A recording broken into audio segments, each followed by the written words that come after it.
Halo teman-teman, bertemu lagi dengan saya di sini dengan konten video terbaru saya yang saya kasih judul simple, yaitu hal apa saja yang perlu kalian ketahui tentang uang. Apa itu uang? Fungsinya untuk apa uang itu? Dan bagaimana uang itu bekerja? Dan seperti apa permainan uang itu sehingga membuat orang kaya semakin kaya, orang makmur semakin makmur. Uang adalah benda mati. Uang adalah sebuah angka imaginary. Entah itu uang kertas, uang logam, ataupun uang digital. Uang itu menjadi bernilai ketika ada sejumlah orang atau sebuah negara, pemerintah yang menyatakan bahwa uang itu adalah sah digunakan melalui sebuah perjanjian atau biasa disebut dengan konsensus. Misalkan fiat money atau uang kertas yang selama ini kita kenal dan kita gunakan. Uang kertas menjadi bernilai karena ada sebuah negara dan lembaga yang menyatakan bahwa uang kertas adalah sah digunakan sebagai media jual beli. Misalkan lagi dolar Amerika, banyak negara di dunia ini menggunakan dolar Amerika untuk jual beli karena banyak negara juga yang menyatakan bahwa dolar Amerika itu adalah sah digunakan dan menjadi mata uang acuan untuk digunakan negara di dunia. Ada lagi baru-baru ini yang lagi hype, yaitu cryptocurrency atau mungkin mata uang digital lain, yaitu yuan digital yang diresmikan oleh pemerintah Cina, yang digadang-gadang kedepannya akan menggantikan fiat money atau paper money yang selama ini kita gunakan. Kedepannya mungkin bisa juga uang digital akan menjadi sah jika pemerintah dan banyak negara membuat sebuah perjanjian bahwa mata uang digital ini adalah sah digunakan. Tapi saya bisa katakan 80, 85%, bahkan mungkin 90% orang di dunia ini bermasalah dengan apa itu yang disebut dengan uang.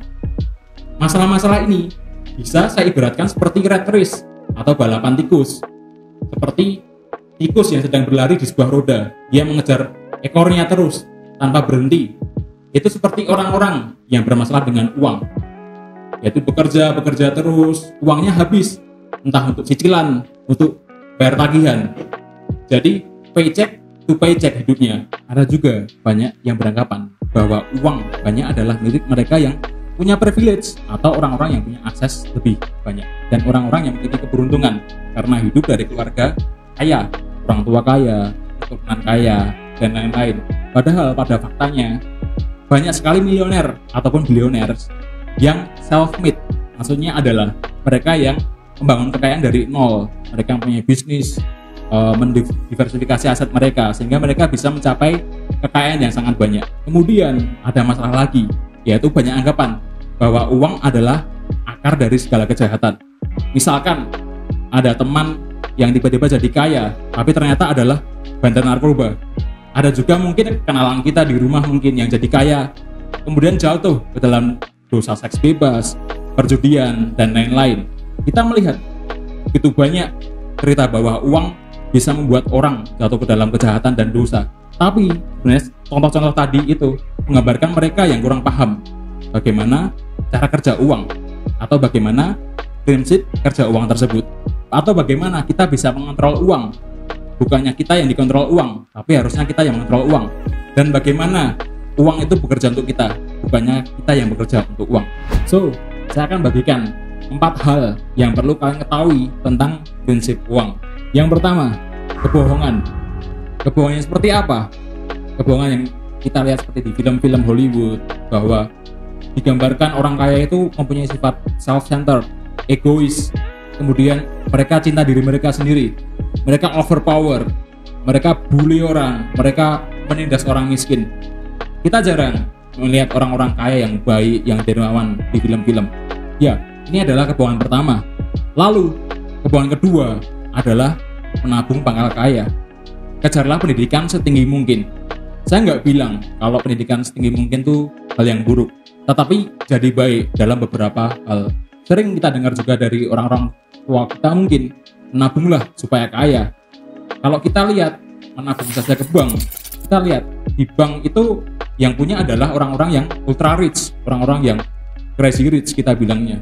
Ya, kebohongan seperti ini adalah hal yang membuat kita berpikir kalau kita tuh nggak punya privilege, kita tuh tidak beruntung, kita tidak punya akses yang lebih besar daripada orang lain, kita tidak lahir di keluarga kaya, keluarga yang berkecukupan. Padahal pada faktanya 68% billionaires di dunia adalah self-made, yang berarti bahwa mereka adalah membangun kerajaan bisnis atau membangun kekayaan mereka itu dari nol, berjuang sendiri. Contoh seperti kita lihat zaman sekarang seperti Elon Musk, Mark Zuckerberg, Jack Ma, ataupun Steve Jobs. Mereka adalah contoh-contoh dari self-made billionaires. Yang kedua adalah the truth atau kebenaran. Kebenaran yang seperti apa? Kalau kita lihat, kita kadang iri dengan teman kita yang sukses, ataupun kita melihat bintang besar dunia seperti Cristiano Ronaldo atau Lionel Messi. Kita berpikir, gaji mereka puluhan miliar seminggu, itu untuk apa? Not make sense. Gak masuk akal kalau buat kita orang yang biasa ini. Gaji mereka pun bisa buat bayar satu klub pemain. Nah, masalahnya di sini. Di era kapitalisme, kita bekerja karena kita punya value, atau kita punya value yang spesial di dalam diri kita masing-masing. Nah, misalkan value dalam diri kita itu bisa diberikan oleh orang lain, berarti value kita itu adalah sebuah komoditas. Contoh, orang yang bekerja mengepel, membersihkan kantor atau rumah, kita mungkin bisa disebut dengan office boy atau office girl. Nah, apakah pekerjaan seperti itu perlu pendidikan tinggi? Jawabannya tentu tidak. Pertanyaan berikutnya adalah, berapa banyak orang yang bisa mencuci, bisa mengepel, bisa membersihkan kantor? Tentu sangat banyak.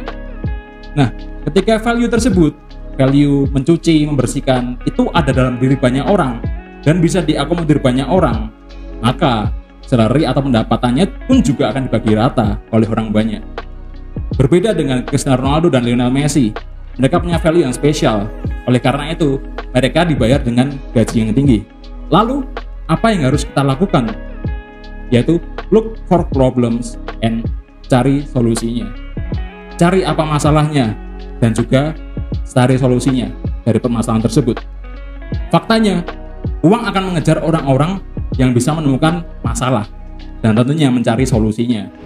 Uang akan mencari mereka yang terlabel sebagai problem solver, better than other people. Lebih baik solusi yang diberikan daripada orang lain, lebih cepat, lebih murah, bahkan lebih efisien. Contoh misalnya Amazon. Mereka menyediakan barang dengan harga lebih murah tentunya. Lebih cepat pengirimannya, berarti Amazon adalah problem solver yang lebih baik daripada kompetitor lain. Kemudian kita lihat Elon Musk dengan Teslanya. Kita tahu bahwa bumi kita sekarang menghadapi krisis climate change atau perubahan iklim yang sangat ekstrim. Setiap tahun semakin parah perubahannya. Dan kita mengandalkan bahan bakar fosil yang notabene merusak alam dan tidak baik untuk iklim di bumi. Akhirnya digantikan oleh solusi terbaru, yaitu green energy, atau kita kenal dengan EBT, energi baru terbarukan, yaitu dalam diri Elon Musk dengan Teslanya dan juga solar panel. Yang ketiga, yaitu scalability. Misal di zaman sekarang, di zaman pandemi, ada permasalahan, yaitu bermasalah dengan olahraga. Kita perlu olahraga untuk kesehatan tubuh kita, jasmani kita. Ada sebuah ide, yaitu yoga ataupun trainer gym. Misalkan pelatih yoga offline mungkin bisa mengakomodir 5-10 orang. Tetapi kalau kita men-scalekan bisnis kita tersebut dengan kelas online ataupun melalui Zoom ataupun live Instagram berbayar, kita mungkin bisa lebih banyak orang, mungkin bisa 50, 100, bahkan lebih dari 100 pun juga bisa. Kalau kita bisa men-scale bisnis kita tersebut, kita hanya perlu sambungan internet dan juga sinyal yang memadai. Satu komoditi yang menjebak kita di era kapitalisme, yaitu adalah time atau waktu. Karena waktu adalah komoditas. Waktu tidak bisa diproduksi ulang. Waktu akan terus berlanjut. Untuk itulah kita perlu scalability untuk membesarkan bisnis kita. Yang keempat, end game. Banyak orang membuat plan bisnis dari awal, tetapi mereka nggak membuat end game, yaitu akhir dari bisnis mereka tuh mau seperti apa. Misalkan saya mau membangun perusahaan A, perusahaan B, saya invest di perusahaan A, B, atau startup C dan D, lalu sukses. Lalu pertanyaannya, di akhirnya kita mau ngapain dengan bisnis ini? Misalkan sudah sukses, sudah meraih valuasi puluhan triliun mungkin. Misalkan bisa juga kita go publikan ke Bursa Efek Indonesia ataupun ke luar negeri, atau mau dijual pada investor lain yang lebih besar tentunya, seperti WA dijual ke Facebook ataupun PayPal dijual ke eBay. Kita harus stick to the plan. membuat rencana matang di awal, termasuk kita membuat rencana end game kita membuat rencana finansial kita ke depan mau seperti apa, kita mau gunakan uang yang kita punya sekarang ke depan untuk digunakan seperti apa. Kita harus punya rencana dari awal hingga end game nanti. Itu tadi adalah 4 prinsip tentang uang yang saya bisa share ke teman-teman. Semoga bisa menjadi insight, pandangan baru buat teman-teman di rumah, dan juga menjadi pelajaran untuk mengembangkan finansial kita masing-masing. Kalau ada pertanyaan, bisa tulis di kolom komentar di bawah. Dan kalau kalian suka, kalian bisa klik like dan juga share ke teman-teman bila konten ini bermanfaat. Thank you teman-teman, and see you on the next video.